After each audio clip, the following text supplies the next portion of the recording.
Morgensang på Stadil Vedersø Friskole starter på den måde, at lærere og elever møder ind til en morgensektion, hvor eleverne er samlet med lærerne.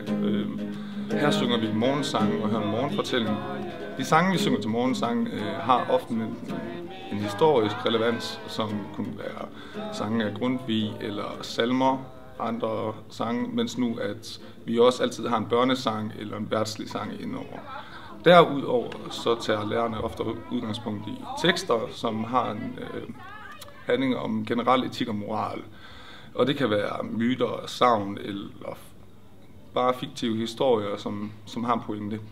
Grunden til, at vi vægter fortællinger højt, er, at det styrker elevernes forståelse for tekster og giver eleverne en evne til at tænke abstrakt og forholde sig til et talmateriale. Vi synes, at det er vigtigt, at eleverne samles om morgenen for det første få en følelse af samhørighed som skole, men også at eleverne er samlet en gang om dagen. Det skaber en god balance og ro i forhold til en skoledag. Derudover er det en god måde, hvor vi kan uddele informationer og fejre ting og gøre eleverne opmærksom på, hvis der eksempelvis er ændringer i løbet af en dag. Børnehuset er også inviteret, vi synes, at det er en god ting, at vi ser os som et helt hus, og de elever, der skal starte i skole senere, får et forhold til de ældre elever, så at vi bliver en enhed frem for, at vi er skilt det meste af dagen.